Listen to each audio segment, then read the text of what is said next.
Um, Good afternoon once again. So my name is Joy Ulusaya, and I'm the founder of Center for Low Resource Languages and Culture, and I'll be your moderator for today's section. So today's section is titled Research Skills for Emerging Researcher from Ideas to Publication. And I hope at the end of the section, we are able to come up with some practical strategy from the speaker that we'll be hearing today that we can actually apply to our own research, whether a project we are working on or probably an upcoming project. So I will proceed with reading the speaker's bio. So our speaker for today is Miss Opeyemi Osakuade, a PhD researcher in natural language processing and speech technology at University of Edinburgh, and also an advisor at Center for Low Resource Languages and Culture.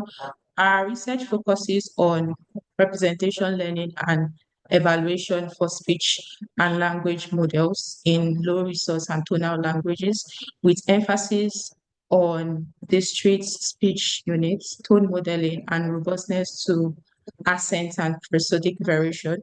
She works across speech recognition, speech synthesis, and speech language understanding, developing diagnostic benchmark and evaluation framework to analyze model behavior across linguistically diverse settings. Ms. Opeyemi leads the development of a benchmarking framework for evaluating tone awareness in speech representation across languages. We are actually delighted to have her on board. Thank you, Ms. Opeyemi, for joining. I will leave the floor for Ms. Opeyemi. Yeah, you can go on. Thank you, Joy, for the introduction. I will share my screen. Can anybody see me? See my screen?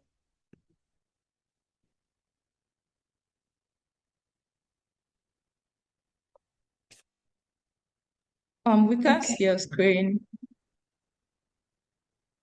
Okay, just a moment.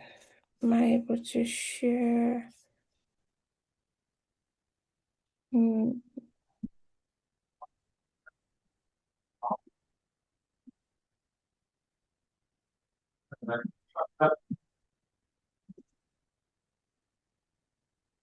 Okay, just a moment.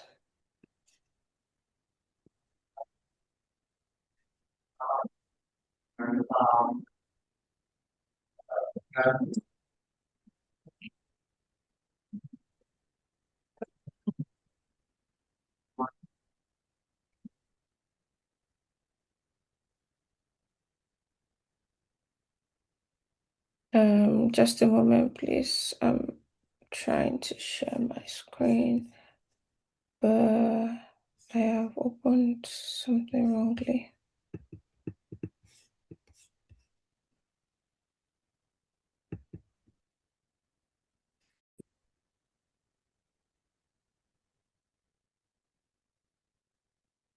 Okay.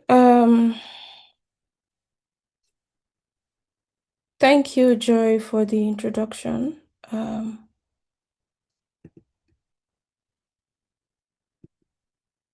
So today, I'll be talking about research skills for emerging researchers, from ideas to publication. It would be nice to see the demography of people in the chat.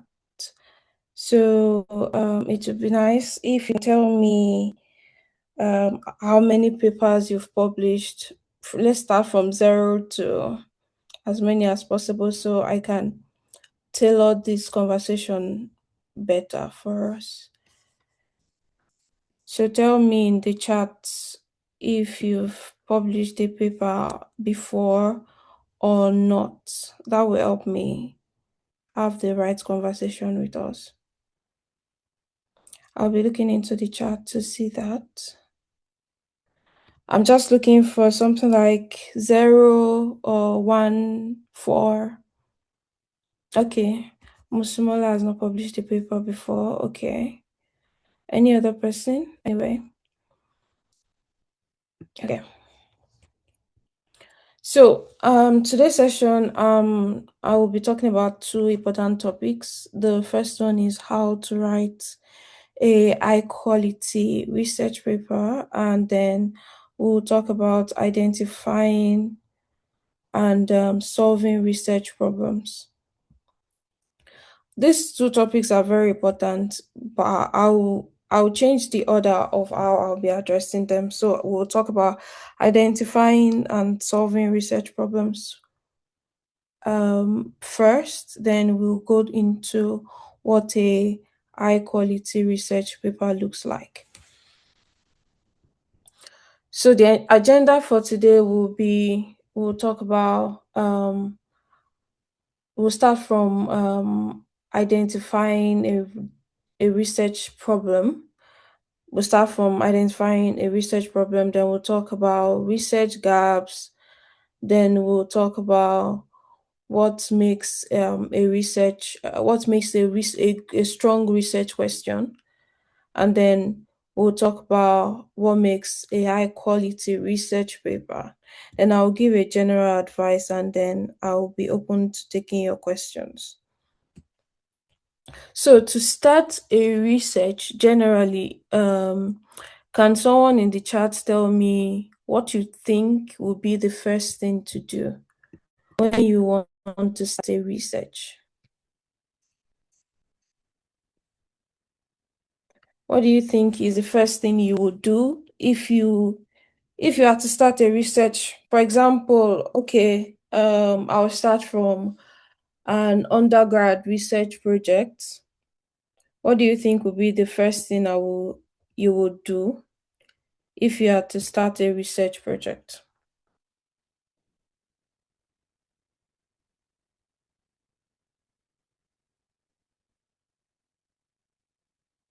Anything in the chat? You will probably ask yourself who has done similar work in what you are doing. Okay. Michael says he will ask who has done a similar work in what you are doing. Okay, any other person?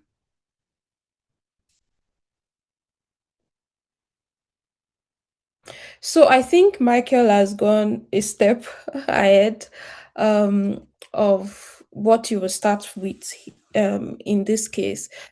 The first thing I will say is that you have to pick a research field or a research area. So Michael has gone ahead of, so it's like Michael already knows the research area he wants to work on, and he now wants to see who has done something in that particular field or that particular research area.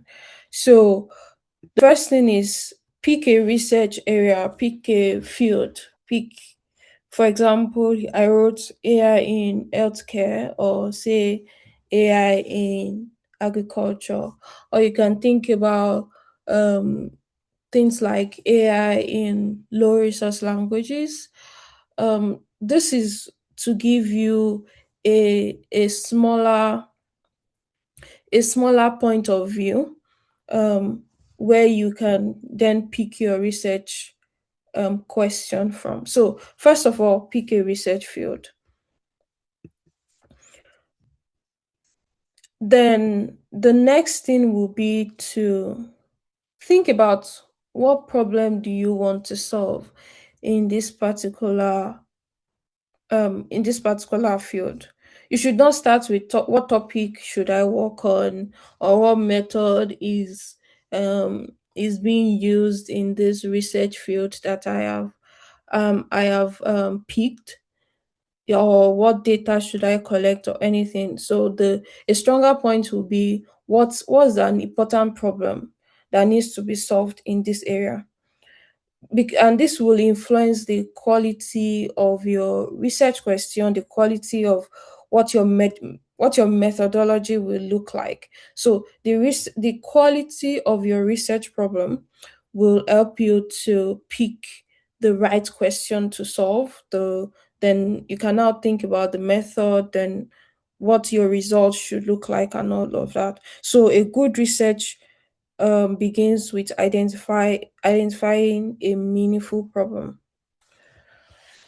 When, for example, you have identified a problem, no, um, for you to be able to identify a research problem, you have to think about where do I even find this research problem? Do I need to just pick a paper in this research field and start reading? Um, but a very important um, start to actually finding a problem is for you to start with identifying a research gap. So, identifying a research gap, a very interesting way to start with identifying a research gap will be to go into a literature. For example, look for a research paper in this field that you've identified. Look for things like unanswered questions.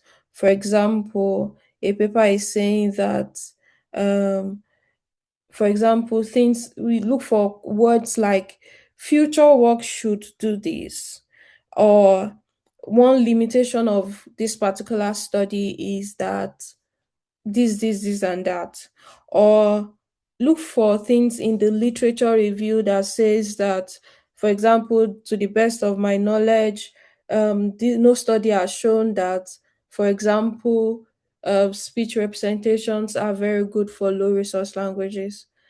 Or for example, look for in the limitation sections of these research papers, look for things like future work should do this. For example, in cases like this paper would have done their research, they would have concluded on their results and all of that, but they didn't finish. They've identified a gap where they didn't actually research into. They didn't complete in this research paper.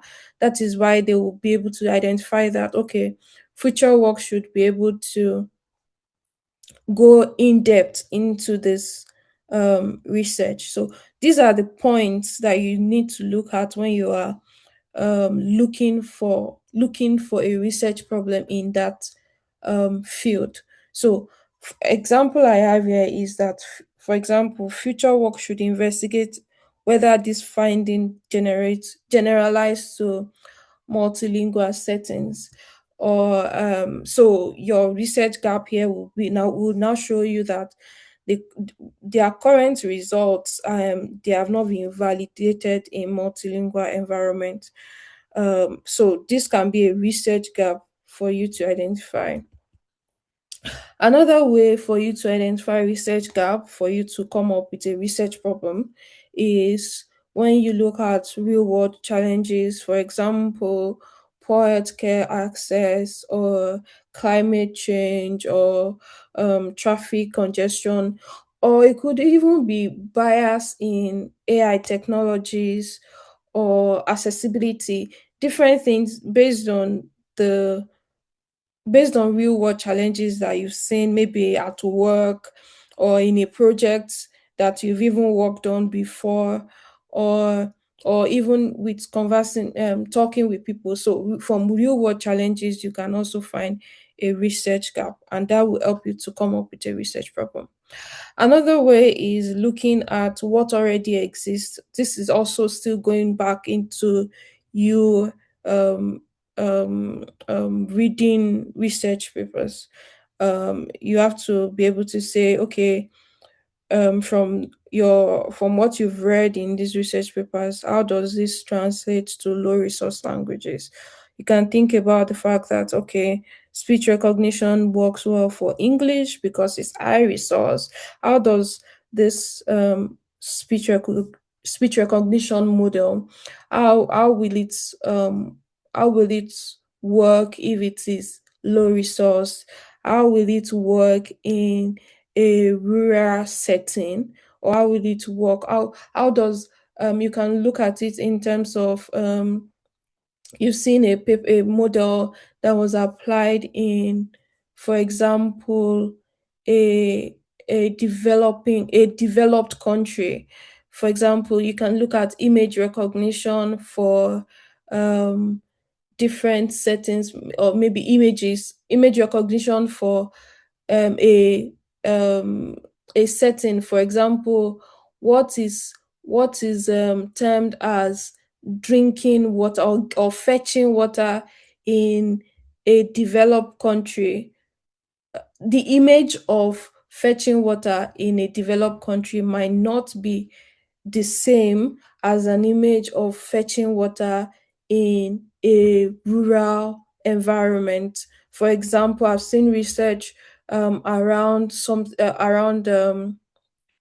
image recognition in LLMs. So um, fetching water in a developed country can be from a tap, while fetching water from in a rural environment can be fetching from a stream. So underrepresented you can find these research gaps in underrepresented contexts. So that can help you develop your research problem. Yeah. So another way to finding research gap could also be from a new technology or an improved technology. LLMs is a popular large language model is a popular technology now.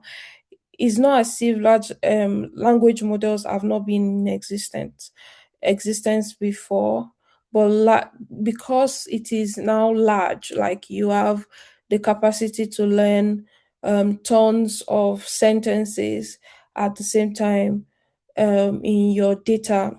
You can learn, your model can learn from large data now. You can identify research gap in that, in terms of how does already trained LLMs, how does what limitations are in this technology. For example, my research is more around speech LLMs. How does the already existing speech LLMs, how does it translate to tone languages or underrepresented languages that they've not seen before? So from new technologies, you are able to identify what limitations exist in this new technology, and how can we improve them. So these are gaps that you can be able to identify from. These are gaps that you'll be able to see in research papers or discussions with people, or even from tools that you have used. But the thing is, not every let's assume that from these different sources you've been able to come up with a research problem by identifying different research gaps. But not every problem is a good research problem. A way I usually one of the ways I usually evaluate a good research problem is the final criteria, because generally as researchers we often have many ideas. I'm sure that there are several times that some ideas will just come to you and you feel like, oh, this could be a good research problem, and maybe you want to jump into, okay, let's go and look for data sets to train a model to evaluate this research idea and all of that. But you have to be able to write down this research problem or a research idea and say, okay, is this a good research problem? Is this something I should pursue or invest my time in invest some months or even year into so a way to evaluate this is to ask yourself 5 questions. So that is the final criteria. This criteria was initially developed for clinical research, but it's now is now being used in different different disciplines, and it's used for assessing both research problems and research questions.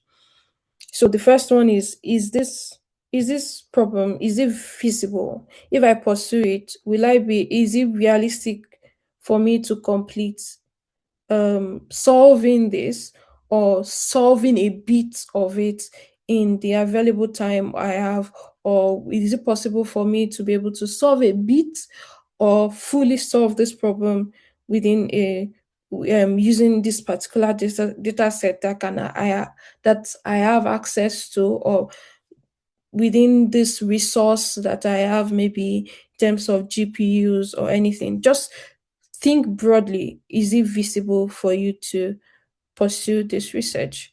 Another one is it actually interesting? I for interesting is, will this problem genuinely matter to me? And does it matter to only me, or does it also matter to the research community generally? If the research only matters to you, you might want to have a rethink, because you want to publish your paper, your research, and that means it has to matter to you and also matter to the research community. But while it has to matter to you, it also has to matter to the research community. But if it matters to the research community alone and doesn't matter to you, you will not be able to pursue that research effectively. So it has to matter to both you and the research community um, that you are focused on. Another thing to look at is it novel?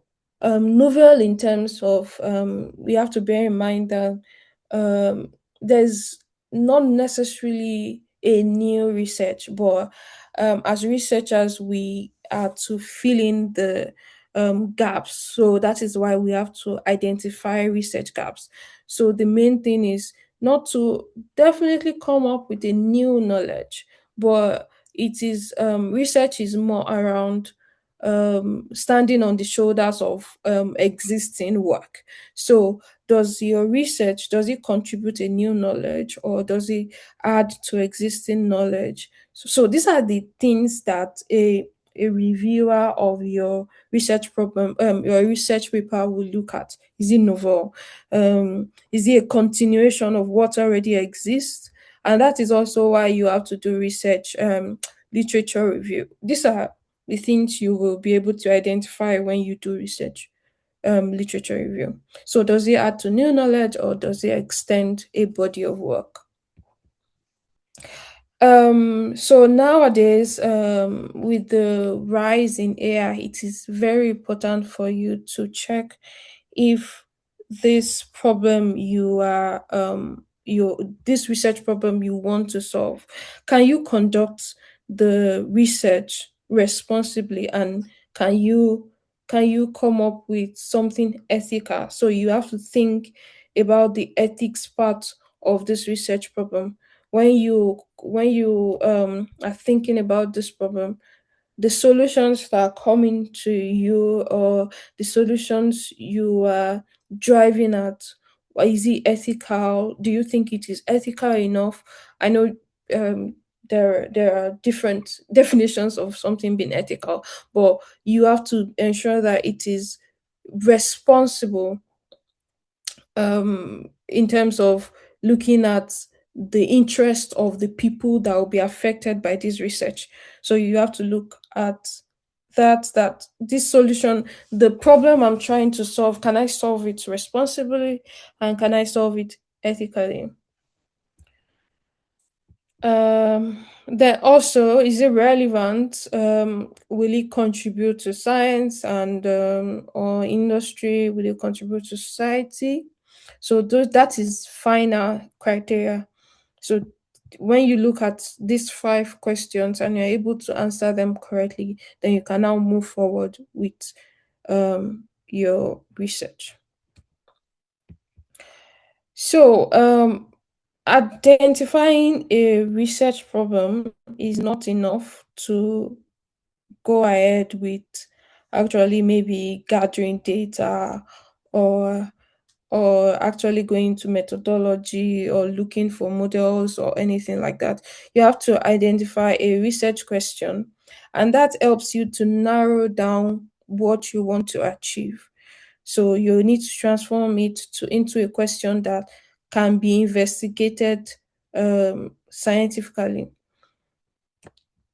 Okay, so a research problem tells you what is wrong, but a research question will tell you what you want to find out. So when you have an end goal um, to your research, that helps you to work on it in a contained space.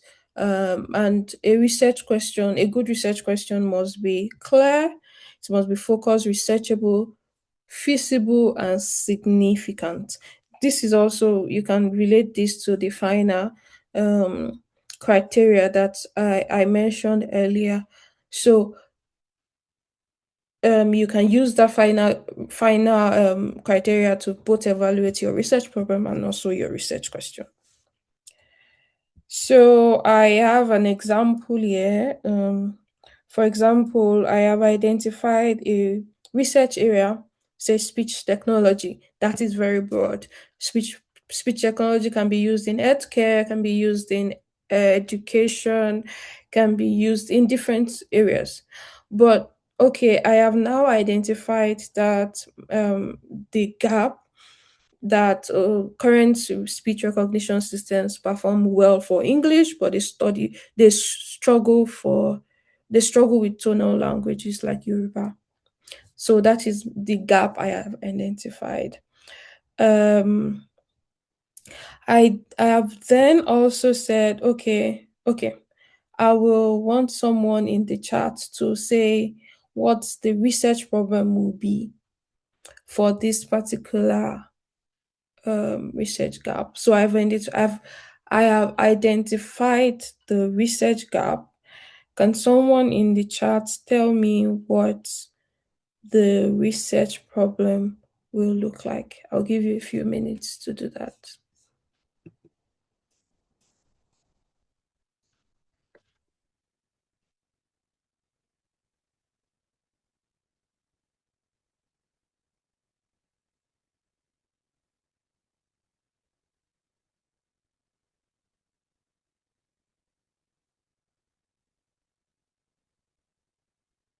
So this is the criteria for you to pick a good research problem. In case you need a refresher for that.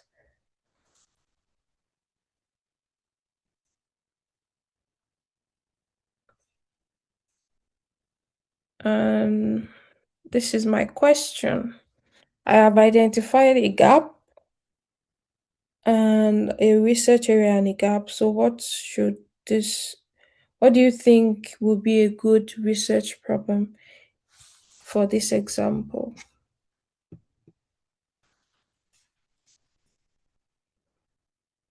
Okay, how can we design a speech recognition system that performs well with tonal languages? Okay, how do current speech recognition approaches perform on tonal language?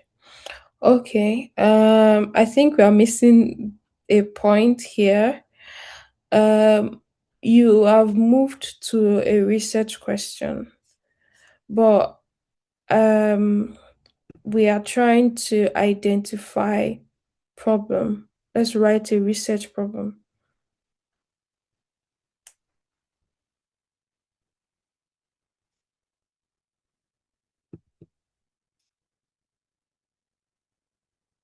Okay, developing speech recognition system for tonal languages. Inability of inability of speech technology to work well with other languages apart from English. Okay. Why, how much? Okay, Alex is saying why, how much, or by what benchmarks are speech recognition system underperforming in tonal languages. Okay, okay, yeah. Yeah, I think we are on the getting to the point now. Okay, how can we improve speech recognition system? Okay, okay, okay. I think we are um arriving at the point, but we are still going to um research questions. But the major thing I'm trying to identify here is the problem. I think Jesus is Lord. Moromoke. Sorry if I'm not able to pronounce your name properly. Moromoke Bello is closer to the research problem. So the research problem I'm able to come up with here is more like existing speech representations do not adequately preserve lexical tone, leading to poor performance in low resource languages. So yes, I know that this is very specific, and that is what your research problem should look like. So the gap I have identified will make me go and look at why does these speech recognitions, why do they perform well for English but they do not perform, but they struggle with own languages. So I have now identified I have not identified that the problem is that the existing speech recognition and this existing speech representations used in these speech recognitions, and they do not preserve lexical tone well, and they now lead to poor performance in low resource languages. So I would have identified this research problem from reading research papers that are talking about um, tone languages, are talking about speech recognition for English languages. Now, let's see what research question should now look like. And I've seen that most of it, um, most of the comments in the chat are about research question. So so you have said, okay, Alex has said, how can we design a speech recognition system that performs well with tone languages? That's a good research question. How do current speech recognitions perform on tone languages? That's another good um, research question. Um, then why, how much, or by what benchmarks are speech recognition system underperforming on tonal languages? That's a very good one. Then how can we improve speech recognition systems to better recognize tone in low resource tonal languages such as Yoruba? That is also a good research question. Also, why the current system underperform underperform in tone languages? That is also good research question. So you can see that from just a particular research problem, or is from a research gap, we can have different research questions. A research question I came up with here is how can existing speech representations, I've mentioned speech representations in the research problem. So, how can existing speech representations better preserve lexical tone in low resource languages or in tonal languages? So, this is how you break it down from the broad research area to then gap, then identify a particular problem that you want to solve, then come up with, okay, this is the question I would like to answer in this research. So I'm not sure how much time I have. Okay, I think I am I still have about 20 minutes or so. I want us to have a quick activity. I want you to go online and pick a research paper. Just maybe go to Google Scholar and just pick a research paper and give me the link in the chat. So I want a published research. So I want to give us the liberty to choose a research paper online, a published research paper online. I'll give you a few minutes to do that.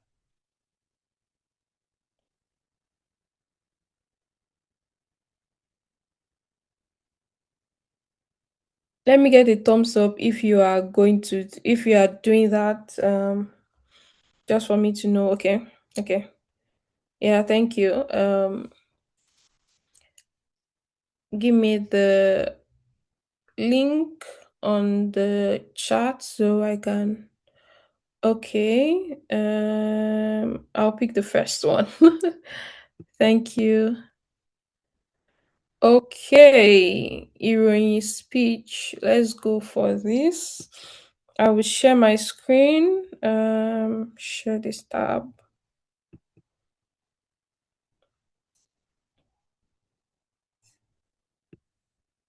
Mm, can you see? I cannot actually see my. I don't know what page is being shared, but can you see the research paper?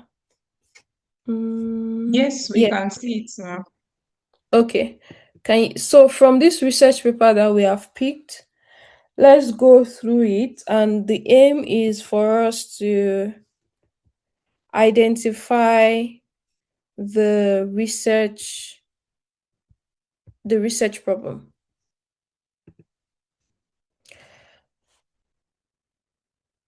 So from ìròyìn speech paper, let's look for the research problem.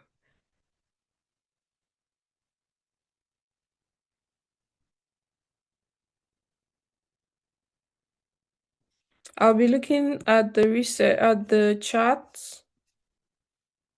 You might want to copy and paste it in the chat, or you want to unmute and tell us you found it or something.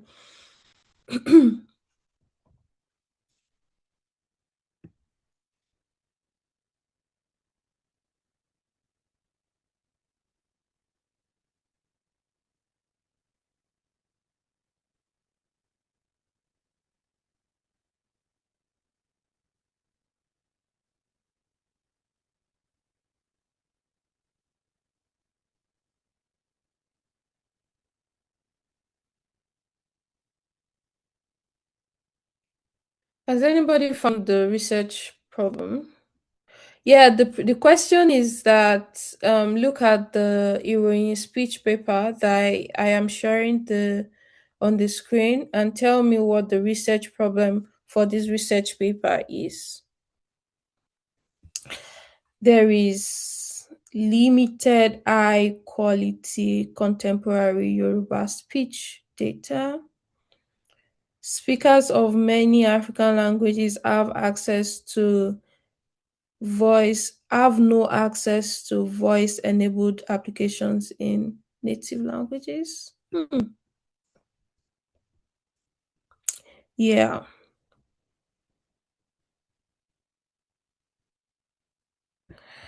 So I think it's quite obvious in this paper. They started even stating what the problem is. So the first thing is they want to tell us, okay, this is the problem.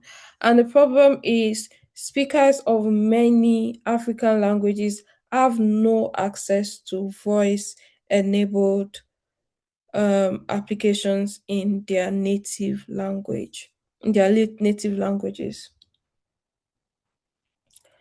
Okay, let me use another paper now. Okay, existing voice enabled applications do not support many African languages. Okay, yeah. There is limited high quality. Okay, contemporary Yeah, but if we are going to use it word for word from the paper, we see that the paper started with what the research problem is. I will pick another paper. Koji gave us another paper. Let's look at that. Oh, you went to look for my paper. Okay.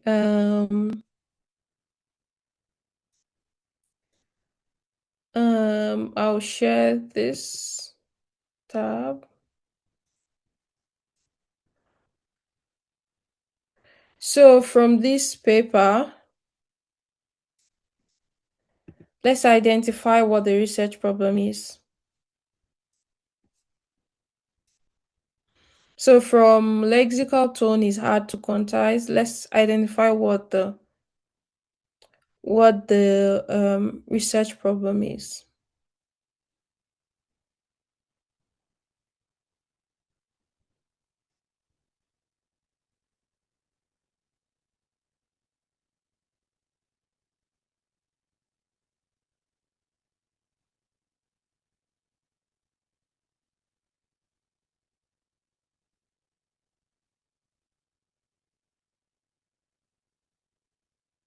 Anybody found it? Oh, I thought I was sharing the. Can you see my screen? I'm sharing the paper. Okay. Okay, now you can. Okay. Let's identify what the research problem is.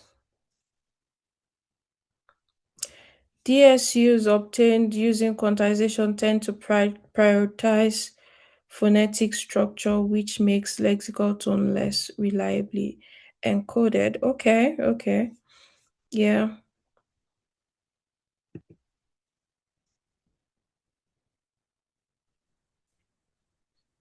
Sorry, can I speak? Yeah, please go on. Yeah, and also what the problem I cited is DSU quantization strategies have limitation for super segmental features. Okay, okay. Thank you.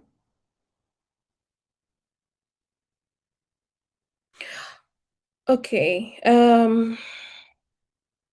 Yeah, I will go to. So we've used second example. We have one, two, three more. Okay. Let's go to the next one also. Mm, deep learning. I will have to. I will have to go into my institution to be able to access that research. Michael, I will have to go use my institution's login to access the research you shared. So I will jump from that and go to the next one. So tiny aya. Okay, let's look at this. I'll share the screen now. I'll share tiny aya from Core Labs.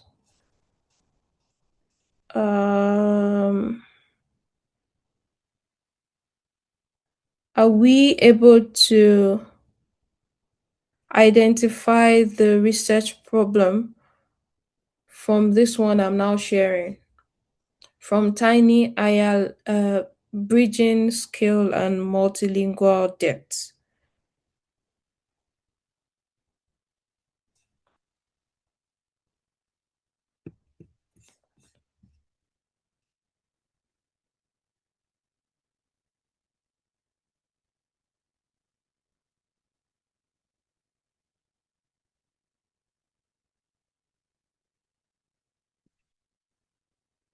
So we are on the third research now.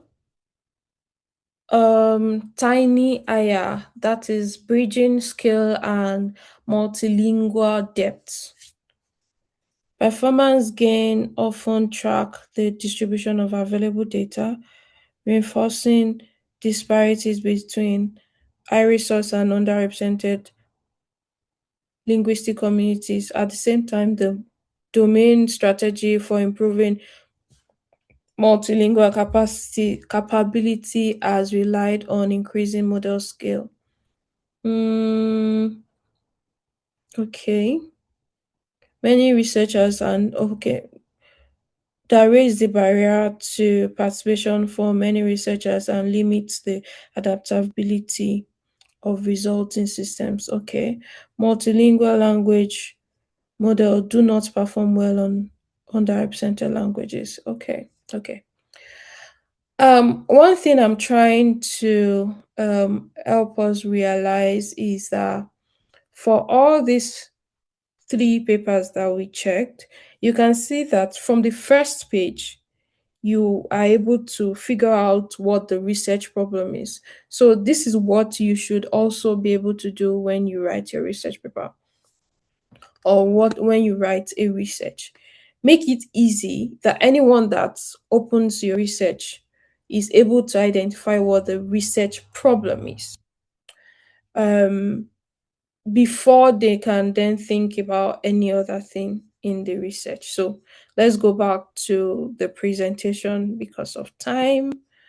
Where are we? Okay, this is where we are.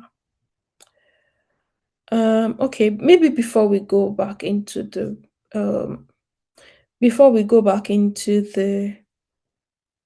okay, I'll come back to that. So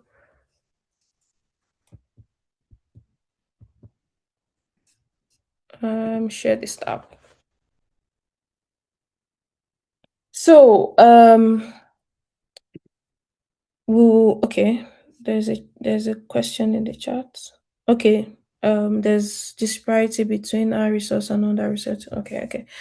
Anyway, so it's good that we are able to identify research problems. The same way is also the way we should be able to identify the research problem. The research problem and then the research question.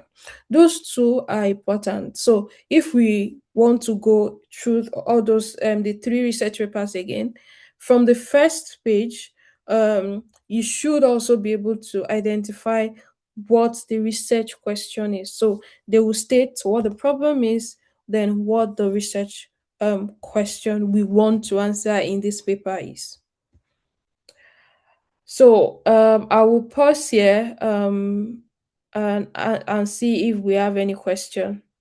If you have any question, please drop it in the chat so we can quickly look into that before we go into the next part I want to talk about. Do you have any question? Or I should just proceed? I have a question. Okay. So does every paper within NLP, let me frame it like, what skills does writing or researching any topic within LLP, what skills will one need to be able to write a good paper that focuses on NLP subjects? Okay. What skill will you need? Okay, I think this question will be answered with the next stage I want to go into. But okay, I will come back to your question after this second part I want to go into. So I'll see if he answers your question or I still need to talk more about it. Okay, how can we intelligently utilize the usage of AI in carrying out? Okay. That question also will be answered at the end of the second part. So okay, I think I should then continue. I was thinking you have a question about identifying research gaps, research questions, or identify a research area, but I will just continue for now. Okay. So the second part of what I want to talk about is what makes a high quality research paper. So this will also help you to see what skill you need when you want to write a research paper. What makes this research paper a good one, or what makes it acceptable to be published. So one thing I want to let you know is that a good research paper will tell a compelling research story. So am I sharing the screen? Yes, I am. It's a good paper is not about sophisticated algorithm or one advanced statistics or something very advanced. You just need to be able to tell a compelling story. So the first thing is, before you start writing your paper, write down what your motivation is. Well, why should why should a reader want to read your paper? Why should they care about your paper? So it has to be something. That is why you have to talk about the problem.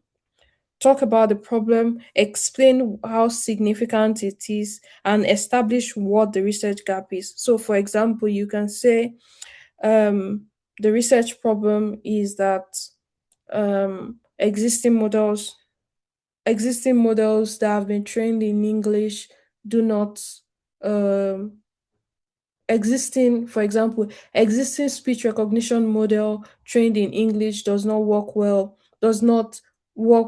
with Yoruba language as a low resource language, or maybe any African language or something like that. Then explain why that is significant. You can talk about the fact that you can talk about, excuse me, you can talk about the population of the people that speak Yoruba that makes it significant. Or or maybe you're talking about tonal languages. The population of people that speak to tonal languages is not only in Africa that you have tonal languages.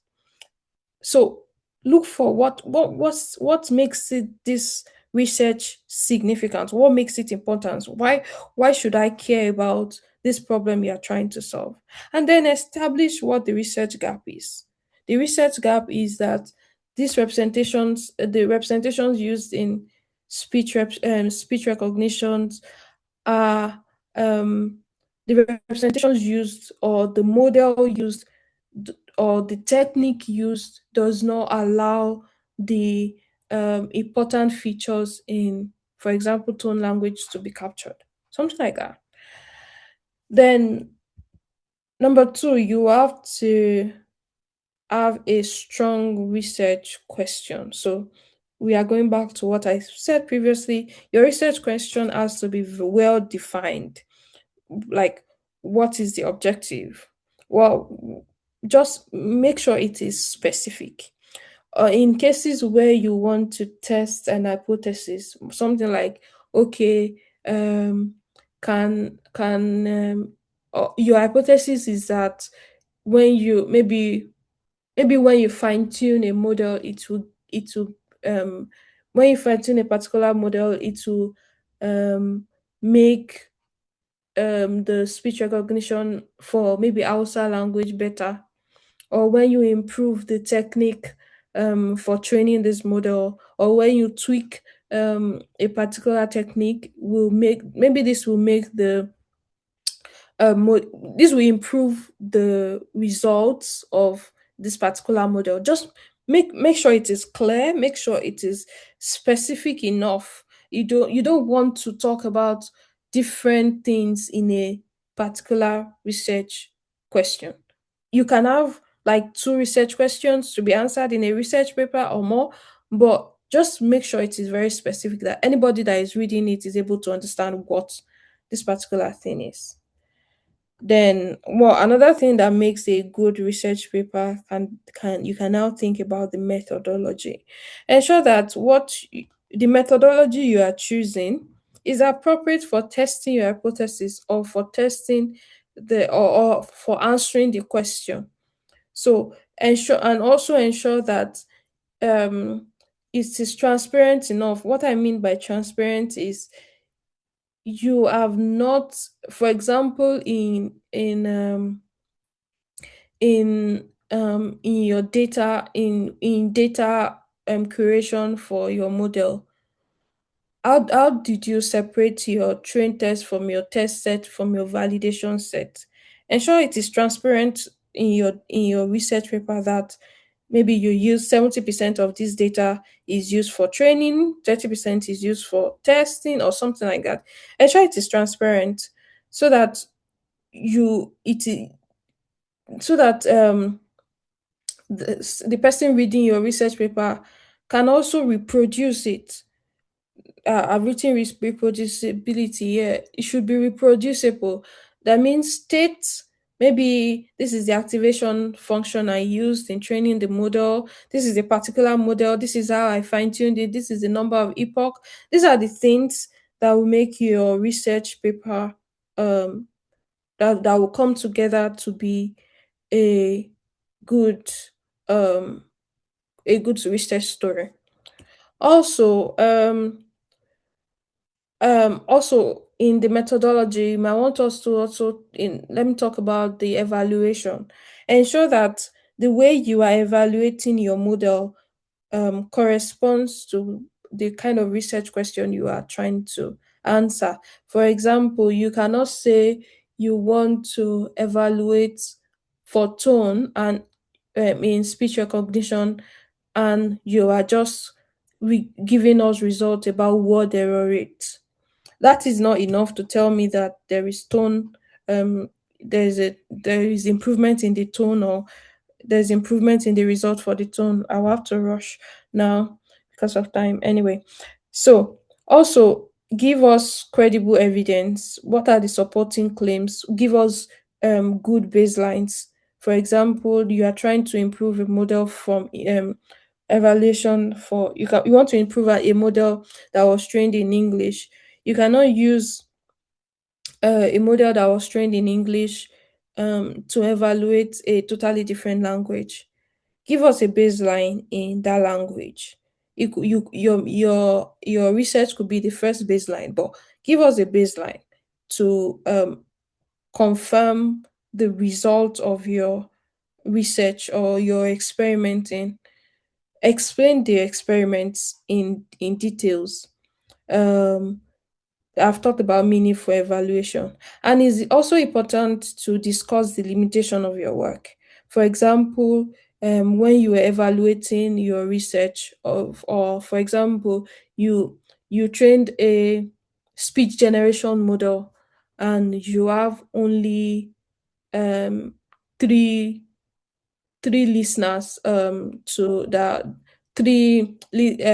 listeners. That is not enough for you to come up with a conclusion. Three listeners are not enough to say that this research is compelling enough. You have to have diverse listeners up to maybe 10 or more for you to be able to say that this is a tangible result, a compelling story, a compelling result. So discuss the limitation of your work, the areas that you did not go into. For example, in the beginning of this talk, I talked about identifying research research gaps from papers that say, for example, future work should do this. That is a part of identifying the limitations. They're identifying that I have not done this, but it is a compelling thing to do. So that should be in your research also. So, like I said again, think about what this paper will contribute. Is it useful? Is it meaningful? Is it contributing to knowledge? Is it contributing to knowledge? And these are the things that come together to be a good research paper.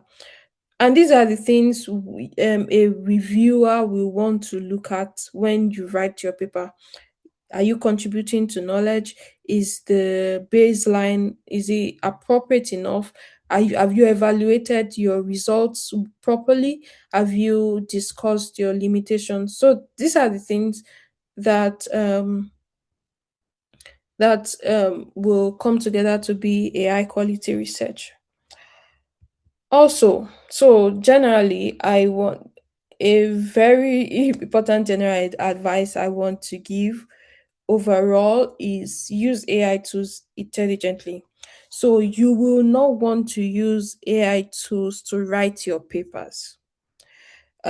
Because I okay, the reason I've come up with this particular thing about using AI tools intelligently is because I've reviewed papers that copied um copied analysis or even literature review directly from using an AI tool. It is usually um evident. You will notice in the way the writing it is. Sometimes it might be concurrent, and sometimes it might not pass the actual message you are trying to pass. So you can use AI to come up with research problems, come up with literature reviews in terms of summarizing papers for you. But it is still important that you read those papers, ensure that this what maybe AI has generated or what AI has generated is useful for the literature review or your research, your particular research. So you should not just copy and paste from ChatGPT or Claude or any of those tools or Gemini or all of these tools. You can use them to summarize research. You can use them to be to point you to what a research problem is. You can use them to even correct your writings, but don't just copy verbatim um, what from what AI has generated for you. So I will stop here. I've used more than my time, and I will just take your questions now.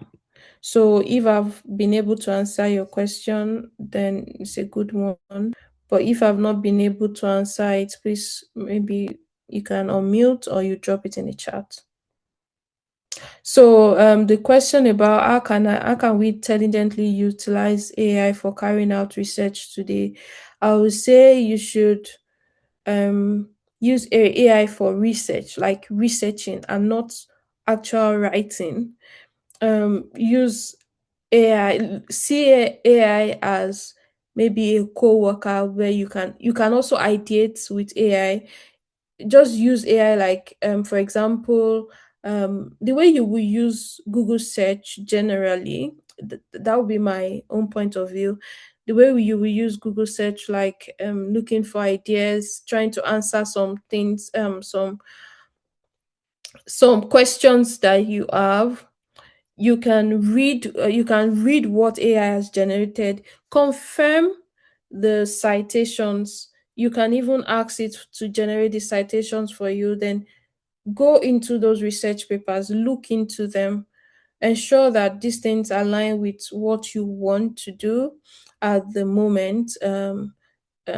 Yeah, so you can use AI to write properly, but I would not advise you to copy and paste because sometimes, yeah, AI has got these LMs are very good now, but there will still be an element of um human knowledge that you need to include in your research papers.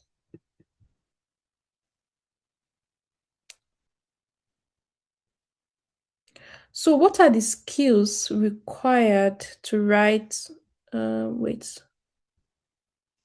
What are the skills required to write a high quality NLP paper?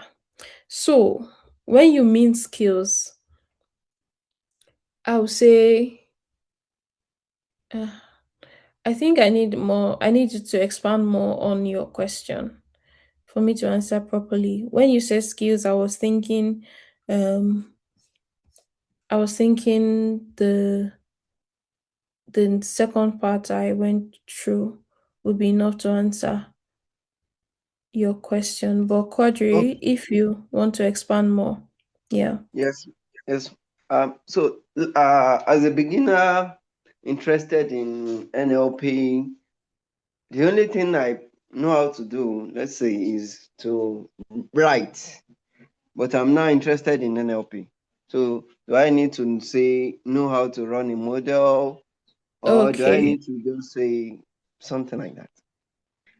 Okay, yeah, before you are able to write a research paper, that means you would have done a work, something that you want to report. It's more around, for example, your undergraduate research problem, research projects. For you to come up with a project, you have to first of all solve a problem. So that is why you have to first of all come up with a problem, then you come up with a question, then you answer the question. My perspective about this webinar was about someone who maybe you solved a problem and you are trying to write a research, but with your question now, Quadri, you have to be able to solve a problem before you write about it generally. So for NLP, you'll be able to for example, train a model, or maybe it could also be gathering data. You might identify a problem with maybe the data used to train a model for maybe Hausa language is not sufficient enough, or for example, tonal languages. Maybe the data set, when you look into the data set that is being used to train these models, you notice that the tonal marks on them are not properly done. That is a research to be done. That means you will go into this data set, annotate them, add the tone marks properly, or get a native speaker or a linguist, preferably, to do the tone mark thing properly. Then you can now train a model on that, and then you can now say that, oh, based on this research question or this research problem I've identified, I came up with a question that, what if can or you came up with a research question that um, can improving the tone marks on the data sets, can that improve the result of speech recognition for example, Yoruba language? That's a research question. You can then say, okay, based on that, I trained this model. Itemize or explicitly tell us how you train the model, and then based on your results, you can now say that, oh yes, my conclusion is that because you ensure that the tone marks were properly done, this that improved the result from, say, tone error rates maybe 20% to maybe 5% or something like that. Yeah, okay, that answers your question. Yeah. Okay, Alex is asking, would you say it's a bad idea to use AI to make your writing match a specific paper format or compress your work into abstract? Do you run the risk of leaking your ideas into cloud-based? Okay, so this is two different questions. The first one is it a bad idea to use AI to make your writing match a specific paper format? It's not a bad idea generally, to use AI to match your paper to a specific format. Is generally not a bad idea. But you asked a very interesting and significant question, the second question, about leaking your ideas to cloud-based models. Yes, uploading your paper, your ideas to um, models that are not confined within your that are not your models, cloud-based models. Yes, you leak your ideas, and if you notice, a good test of that is you go to any of these cloud-based models, like you said, ask it about, tell it to come up with research ideas, then copy those research ideas, go to Google and search for things related to it, you will see that most of these generated ideas are already available one way or the other. Um, and most of the time, you see the actual papers online. So leaking, yes, leaking, you are, there's a risk of leaking your ideas to cloud-based models. So I would not say is a bad idea to use AI to write, but you have identified the risk. So yes. Any other question? Joy, I still within my time to take questions? Yes, I guess there's no question left, I have a but question. oh, okay, you can go ahead, Audrey. I think So, that's Audrey, yeah. so yes. Mm-hmm. My question is, if the research gap one is working on is based on the gap that is stated in another paper, does one not run the risk of duplication, assuming that somebody has worked on that same problem? Maybe during one's search for literature, one did not find that paper and went ahead to produce the same, went ahead to fill the same gap in literature. How do you suggest that one put a system in place to check that? Okay, that's a very good and interesting question. Um, Usually, my approach to that will be when I identify maybe a future work that was written in a paper. You have to look at how old is that paper. For example, a paper that you got future work from a paper in 2022. A paper in 2022, especially with the climb of how research is being churned out nowadays, a paper in 2022, the future work from that paper is already old, right? But and there are high chances that that has been solved. But a good one would be, okay, you identified this problem from the research, from the future work of that research paper. Go to Google Scholar, go online or search about that. You can then start identifying other problems. And so it's not a static thing. As you continue to research, you find problems, right? And but a better way to do it will be to look for a very recent paper. A very recent paper. For example, a paper that has just been published to ACL or Interspeech or New Rips, or look for a very recent paper. Then look for um look for related research. I'm coming in, Quadri. Look for a related research and read about it. So after identifying a recent one, that will be a good way to go.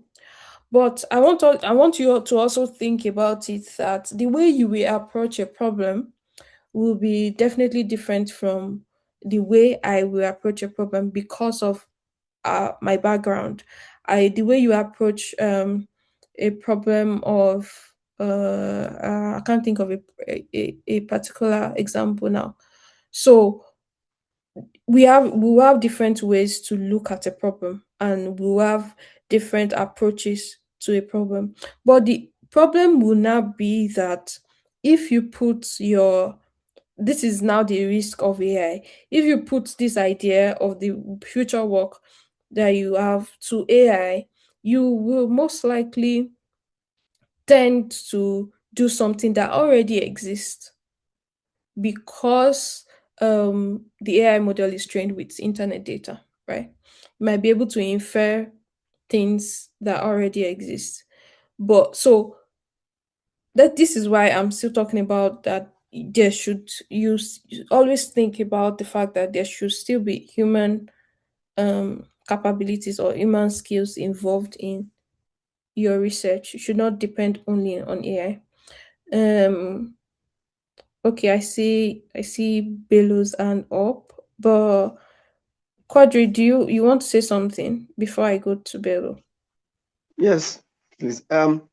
Aside from when there's a call for paper for conferences or from specific journals, how else can one get one's paper published? Is it, for example, I assume maybe after writing the paper and you see that it is a fit for a particular journal, you send it to them, or is there what does the process look like when it is not a call for paper?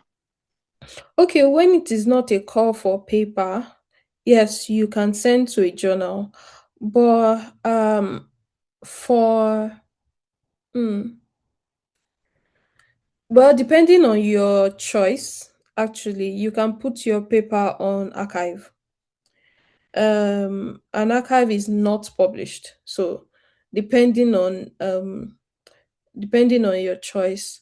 But for you to have published papers, I recommend. I usually want to recommend publications, in terms of conference publications. That's call for papers. But if you want to publish outside of that, you can use archive or send to conferences, or send to journals. Yeah. So you have to look at the particular journal you want and look at the criterias, what they are looking for you to send to journals. And you have to be careful of journals that will ask you to pay. There are a lot of journals that will want to just generally exploit you. So you have to be careful about that. That is why I will recommend following call for papers. There are workshops, there are conferences that you can publish your work. So now I get the correct pronunciation of your name, Moromoke. Yes. Thank you. Please go ahead with your question. Hi, good afternoon. So I actually want to say why I want to be able to pronounce the name because I know you're a Yoruba person. Apologies, my mind was not just there. Thank you. Yeah. So it's an interesting topic and an interesting conversation because I'm at the face and I would really love to like even after this conversation I would really love to connect with you. Yeah. So my question, so I I don't really have any projects in NLP, but now I want to do some research work in NLP, and it seems like, it's a new world. How much do I need to learn in terms of its technicality before even, going into the whole writing and the, research work itself? So I don't know, what will you advise somebody that does not actually possess that domain knowledge and research? I mean, some people might say, oh, you don't need every technology coding skills or this thing before you can do. But then I still feel like you might not be able to give your best to it or not be able to produce something good. So I just want to know, what do you think, or what would be your advice to somebody in that scenario? Yeah. Okay, thank you for your question, and it's really important and interesting because you will not always have the full knowledge of a domain um, before you go into or you're able to do research. For example, I do a lot of speech representation learning, but if I want to do um, a full a paper in, for example, um,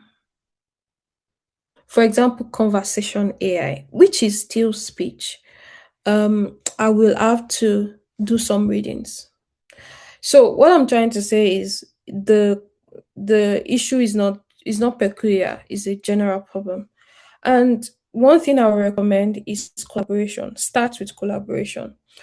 Um, for example, look for people um, who have published in that field, or have more knowledge in that field. Talk with them, try to identify what they are working on, and trying to identify how you can help. You don't have to go to popular person in that field, or just look for someone, or you read research. For example, for you to identify a research problem, research gap, you have to read existing research, right? Look for a paper that interests you in NLP, for example. Read about it, identify a problem. Then you can then maybe message, or thank God for LinkedIn. You can send a message to one of the authors and say something like, you read their paper, you are interested in this is a problem you've identified from their paper, or from the general field or general area that you think they will be interested in, and talk about the problem, or talk about the question that you would want to answer, like, right? Then ask for collaboration or something like that. So that's a good way to start, because if you want to rely on just your work, you might not be able to. You spend too much time on in that process. But collaboration is my major answer to that. Does that answer your question? Yes, it does. Thank you. Okay. Any other question? I What is have a the question. ideal? Okay, please, just a moment. What is the ideal? Mura Moke is asking, what is the ideal number of papers to be reviewed for a research work?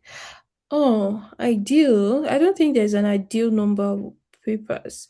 It depends on what you are working on and your understanding of what you're working on generally. Um, and you might also not want to start from, you might also want to think of a research project. Say it's not, before you think of writing, actually think of it as a project. Try to solve a problem. So while you're solving a problem, you might still have to read several research work. But I'm very sure that it's not just one paper you have to read to for a research work. You have to read a paper, look at the cited papers, which of the cited papers interest you, that you think will be able to solve this problem. You can even go on Google Scholar and try to see which research or which research cited this paper that you have read, and all of that. Those are the links that you can follow for you to be able to do a research work. So I don't think there's an ideal number of papers. You would just read as it channels to your work. And the funny thing is, for you to identify a problem, you have to read a paper. You have to read research papers. For you to even come up with methodologies, you have to read. It could be different set of papers. For you to evaluate your results, it could also be different set of papers for you to read.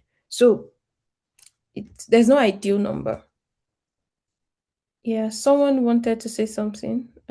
Is he Alex?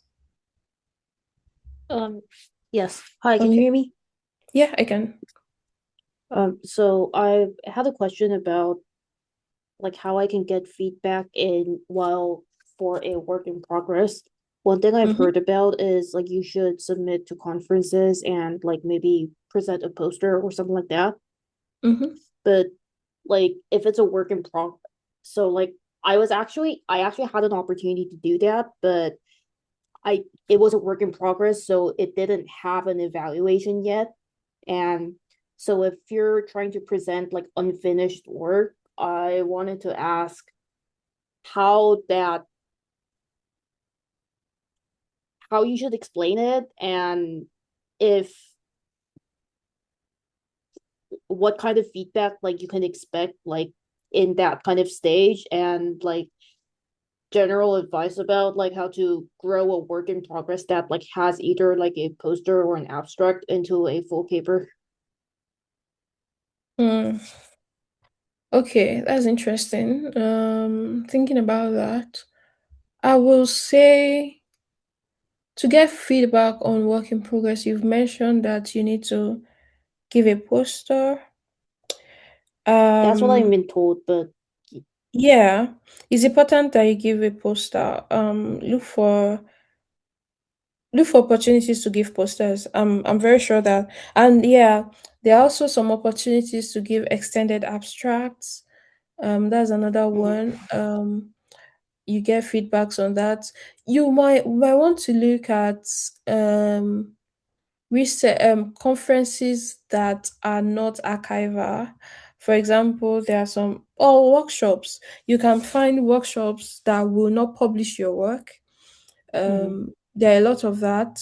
They will not necessarily publish your work, but you receive feedbacks from either just submitting or giving the opportunity to present your work as a poster. So that is also how you can get access to conferences that will allow you to present your work as a poster. I know in 2023 there was the Indaba in 2023 allowed you to submit an extended abstract, and you could publish, you could give a poster.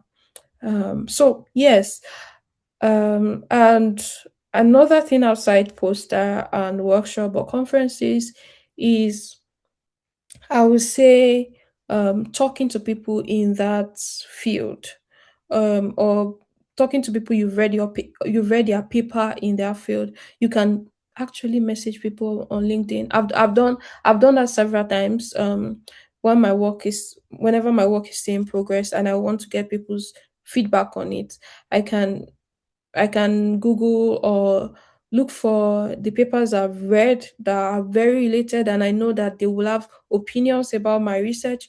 I can look for them on LinkedIn, tell them what I'm working on, tell them how this thing I'm working on relates to their work, and that I'm seeking their opinion. Most people respond, so I think that's a good one to just talk to people that you think will have good opinions. Good opinion, I mean, people that will have feedbacks or pushbacks about your work generally. Yeah, Michael. Alex, did I answer your question? yes, thank you so much. Okay, good.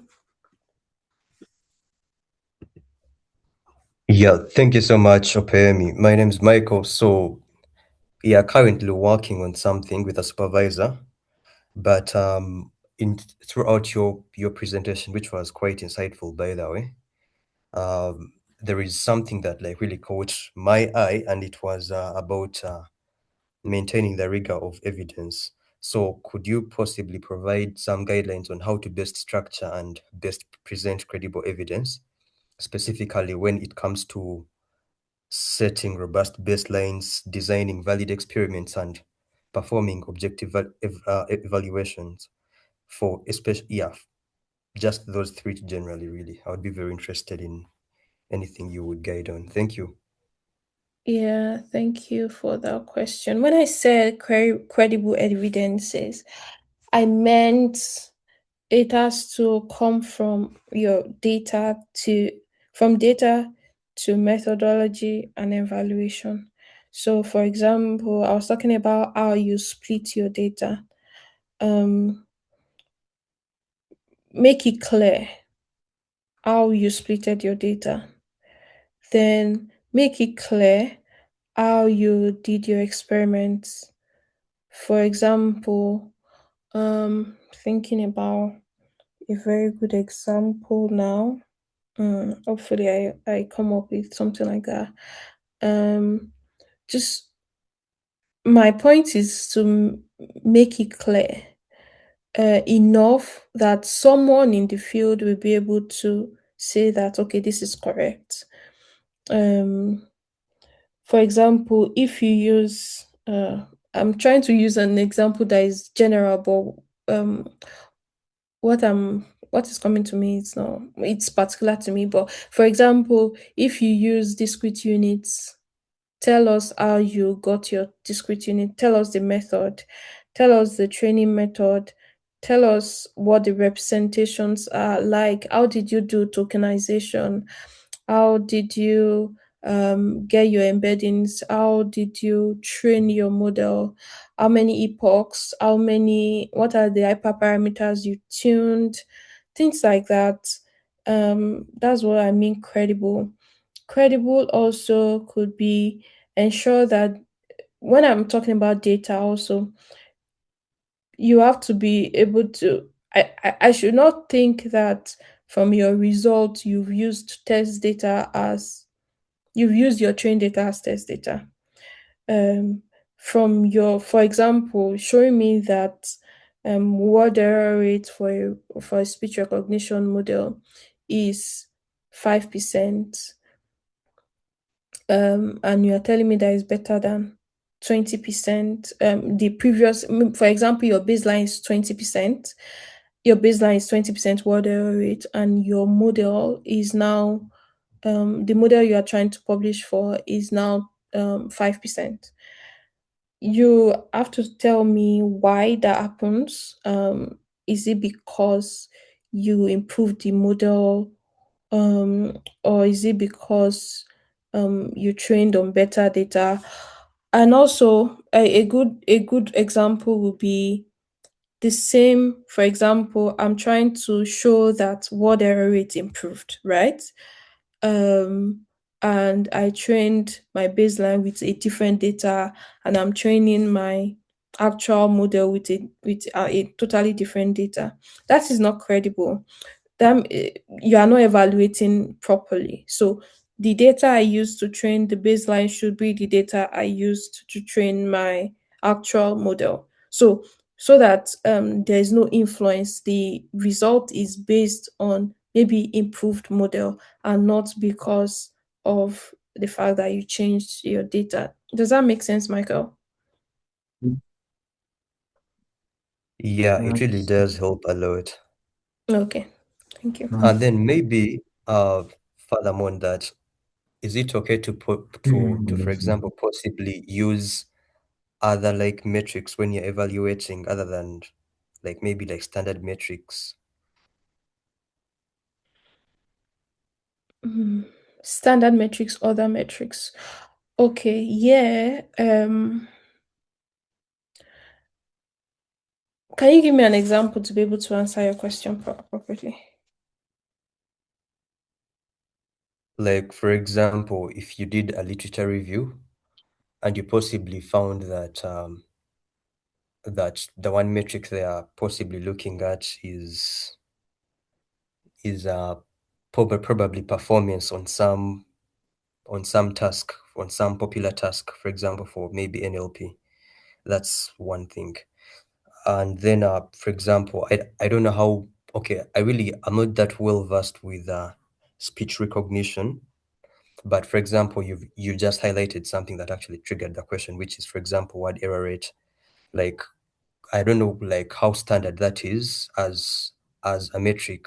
If it is well and good, possibly there are many others like that that could be much more specific to your research contribution. But is it okay to put, for example, propose a metric that would maybe like measure what you're trying to improve much better? Thank you. Yeah, that's Mm, it. okay, yeah, yes.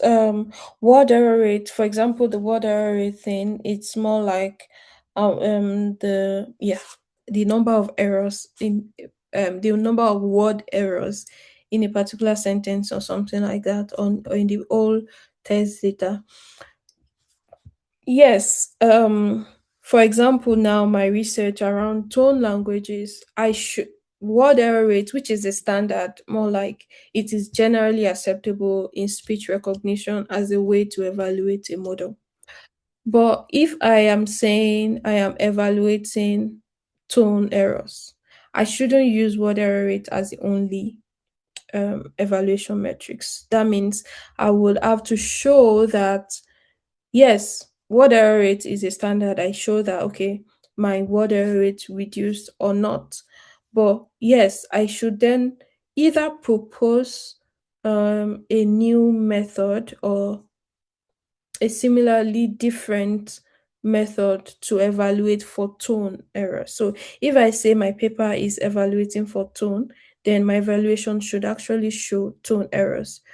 Um, you should, for example, I should then say I should then maybe count the number of tone errors. um evaluation metrics is a big deal. It could actually be the whole research itself. The way you evaluate your results is really important to actually concluding on the contribution. So you cannot use the word error rate while you are evaluating for tone. You should be able to come up with different metrics, maybe counting the number of substitutions that are particular to tone or something like that.